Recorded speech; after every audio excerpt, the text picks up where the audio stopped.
बे जाबाय Bodoland territorial reason बिनि सिगाङाव बिनि स्टेटासा एरिया डिस्ट्रिक्टसोमोन बिटिएडि होनोमोन बड'लेण्ड टेरिटरियेल एरिया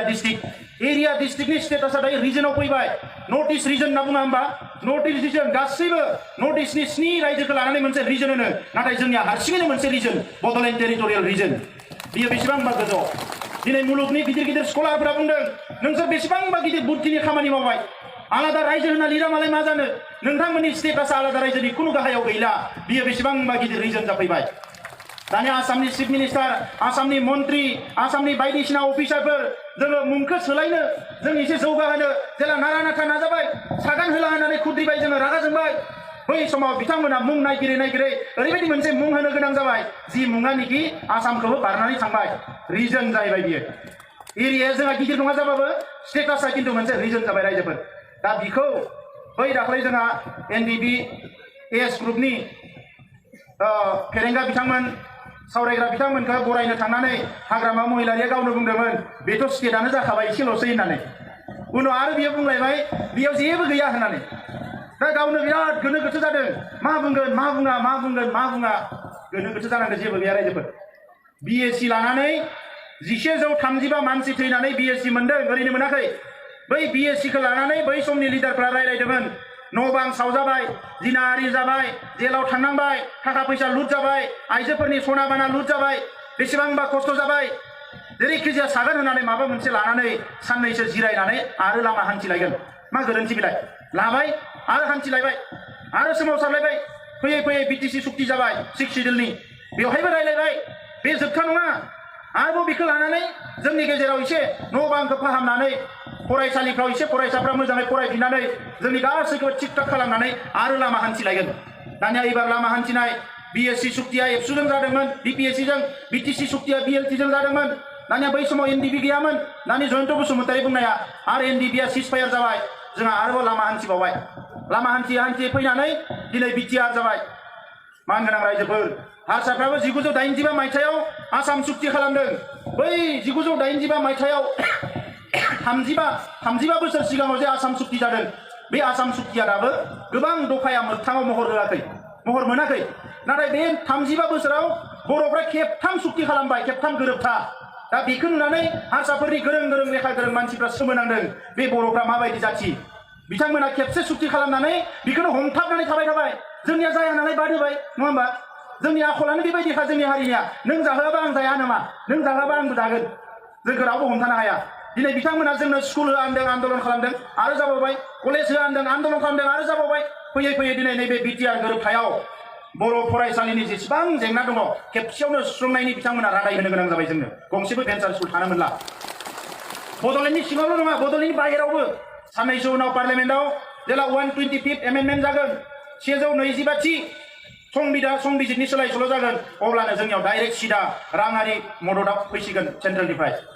आरो बे एमेन्डमेन्टआ जानायखायसो बेयाव सोबाय एमेन्डमेन्टआ सोआबाबो जोङो 280 आर्टिकेलखौ एमेन्डमेन्ट खालामनानै डाइरेक्ट जोंनियाव फान्डिंनि खोथाखौ केन्द्र सरकार माने इन्डिया गभर्नमेन्टआ जोंनो होखाबाय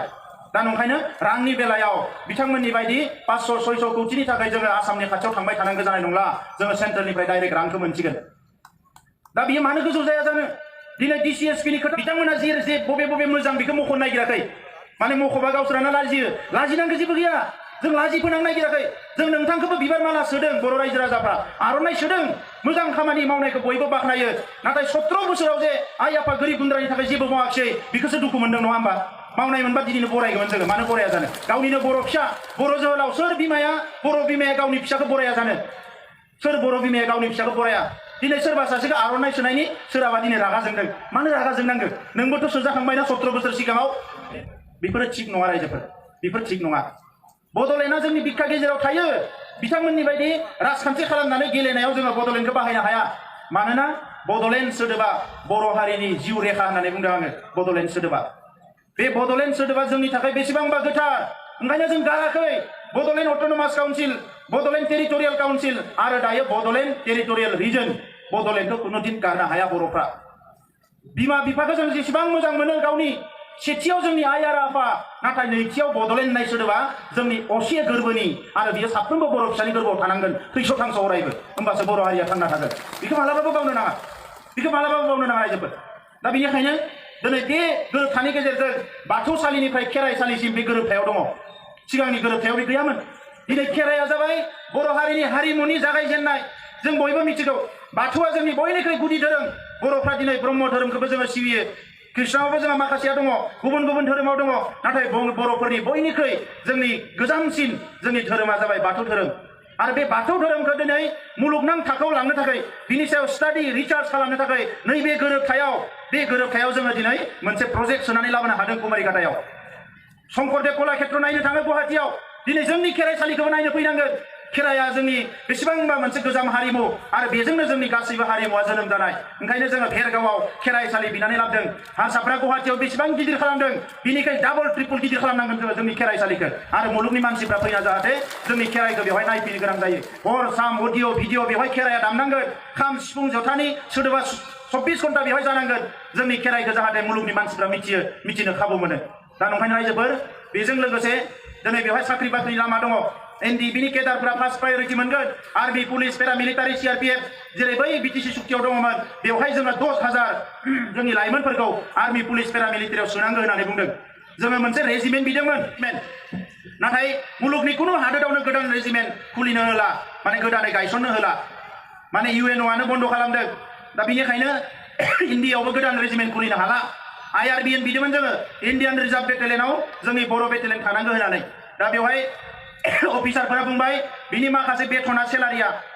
खावसेखौ माने केन्द्र सरकारा होयो सेन्ट्रेल गभर्नमेन्टआ खावसेखौ राज्य सरकारा होयो स्टेट गभर्नमेन्टआ दा जोंहा बेबायदि रेभिनिउ गैया नालाय फैसा गैया जोङो रिजार्भ बेटेलियनखौबो मोनाखिसै ओंखायनो जोङो सानबाय जे जोंनि सेंग्रा लाइमोनफ्रा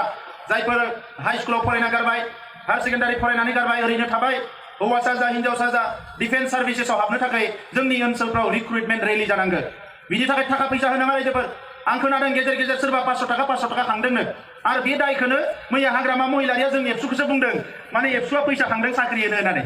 आंनो मैया क'क्राझारनिफ्राय बुंहरदों फरेस्टनि मायबा साख्रि ओंखारदोंनो 9 लाख खांगासिनो दङ आरो मायबा इन्सपेक्टर साख्रि दङनो 25 लाख गाहाम खांदों जाहैदों दा जोंहा गोरिब गुन्द्रानि गथ'फ्रा MA BA पास दङ रावबो साख्रि मोननाय नंला बिटिसिआव जायफोर दिनै गावसोरनिनो लेफ्ट राइट थाग्रा कौटि थिखा खामायबाय बिसोरनि गथ'फ्राल' साख्रिया मोनसिगोन ओंखायनो जेसेबां हायो थाब बे सरकारखौ सोलायनांसिगौ रायजोफोर रायजो राजानि सरकार बानायनांसिगोन जोंनि बिदा फंबायनि रायजो राजानि सरकार बानायनांसिगोन दिनै बेबायदि करापसन खालामोबा आरो दायो जिखिनि फैसा फैदों जों बेखौनो बुंदों लामा बानायनायाव बे फैसाखौ नाङा आसाम सरकारा हरगोन स्कुल कलेज बानायनो बे फैसाखौ नाङा आसाम सरकार दिल्लीनि सरकारा हरगोन भारत सरकारा बे फैसाया गोरिब गुन्द्रा आइ आफा रायजो राजानि जौगानायनि थाखाय जाय 33 बोसोर दिनै जेरैखि जाया खस्थ' खालामनानै आन्दलनाव बारसोमबोबाय गावनि न' बांखौ नायनो मोनाखिसै बै मानसिफ्रा बोथिनै ओंखाम मोजां मोनजानायनि थाखाय बे फैसाया बाहायजानांगोन जोङो बेखौसो नोजोर होगोन दा बेनिखायनो रायजोफोर आं नोंथांमोनखौ बयखौबो खावलायबाय दिनै बर'आव खुनु सिलाय गैला सिलाय मुक्त जाबाय मोनसे समाव जोंखौ गुबुनफ्रा सोरबा माबा मोनसे बर' सेंग्राफ्रा माबा खालामबा बर' उग्रपन्थी माबा उग्रपन्थी होननानै जोंखौ मुगैदोंमोन जोंखौ नेवसिदोंमोन नाथाय दिनै सारा इन्डियायाव गोबां जौगानाय हारिफ्रा हायाखैबाबो दिनै बर'फ्रा खौसेयै जोङो खेबसेयावनो बयबो सागान होनानै जोङो मोनसे हाथियार गैयै समाज जानो हाबाय मोनसे गणतान्त्रिक समाज जानो हाबाय जोंनि जांख्रिथायखौ मोनसे फिनिशिंआव लाबोनो हाबाय उननि जांख्रिथाया मेलेमनि जांख्रिथाय जागोन उननि जांख्रिथाया दावहाया राजखान्थिनि दावहा जागोन बेनिखायनो नैबे समनिफ्राय जोंनि बिदा फंबायफ्रा जे दिनै न'आव फैफिनसिगोन माखासेखौ जों जेलनिफ्राय बरननांगोन माखासेखौ जोङो दिनै बेंगुरा जानायफोरखौ जोङो जोथोन लानांगोन जोंनि मुंख्लं न'खरफोरखौ जोङो नायनांगोन जायनि थाखाय मुंख्लं न'खराव 5 लाख होनांगोन होननानै जोङो भारत सरकारनिफ्राय दाबि दैखांनानै बेवहाय माने सुक्तियाव जोङो लिरनानै लानानै फैदों एनडिपिनि सेंग्राफोरनि केसफोरखौ उइथ्र खालामजोबनांगोन बे खामानिखौ मावजोबनो जोंनो एसे सम नांगोन आरो बेजों लोगोसे थांनाय समाव थालांनाय सोलोंथाइनि खामानि रांखान्थिनि खामानि गुबुन गुबुन खामानिफोर समाज फोसाबनाय बेवहाय बयबो मुखुब जानांगोन रायजोफोर जों गेरेमसा हारि जानो नागिरदों जोंनि थांखिया गेरेमसा हारि जानाय जोङो संख्रि बानलुनि नांलायनायाव टाइम पास खालामनो हाया बिदा फंबायजोंनो जों नेरायलायबाय थानानै मुलुगजों माला देरहानो जोङो दिनै जोंनि आइ आफा रायजो राजाफ्रा बयबो कम्पिउटार गोरों जानांगोन साइन्स टेक्न'लजिखौ बयबो रोंनांगोन रांखान्थियाव बयबो जौगानो हानांगोन दा बेनिखायनो जोंहा सम गैया जों जाहाथे बयबो खामानियाव मुखुब जायो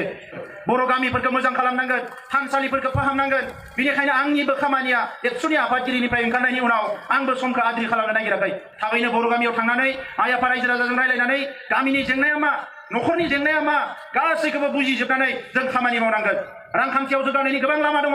जोंनि खाथियाव नेपाल रायजो दङ दाख्लै आंनि सासे लोगोआ थांनानै फैबाय मोनसे 50-25तासो गामि लोगो नांनानै मोनसे क्लास्टार दङ बेवहाय हाजार आइजोफ्रा चाइनानिफ्राय साथानि गुजि लाबोनानै 10 लाबोनानै साथा बानायो सासे आइजोआ सानसेयाव 1000निफ्राय 1500 थाखा खामायो गावनि जायगायावनो। महाराष्ट्र आं नायनानै फैबाय, बेवहाय माखासे 400 आइजो दङ। 400 आइजोआ पापर बानायो, लिज्जात पापर। फुङाव लानानै थाङो, न'आव माने गथ'बो नायो, ओंखामबो सङो आरो पापर बानायनानै अखानायै होफैयो आरो पापरखौ होनानै 800, 900, 1000 थाखा लानानै थाङो। बिसोरो खमसे खम मास मोनसेयाव 15,000, 18,000 थाखा खामायो। जोंनियावबो हायो, मानो हाया जानो? दिनै दानाय लुनायनि जोंहा दिनै लामाखौ, हान्था मेला, बाजारखौ थिग खालामनानै होयोबा मानो सवालकुसियाव जि बायनो जोंनि बिजनियावनो फैगोन मानसिफ्रा? जोङो बेखौसो सरकारा मावनांगोन। आरो बिटिसि सरकारनि खामानिया बेनोमोन। आसाम सरकार, भारत सरकारा मावनायखौ बिसोर मावनो नाङा। जेखौ आसाम सरकार, भारत सरकारा मावनो हायाखै बेखौसो जोंहा बिटिसिनि सरकारा मावनांगौमोन। आरो बेखौ मावोब्ला दिनै 15 बोसोराव जोंनि रायजो राजाफ्रा बेसेबांबा जौगासिगौमोन।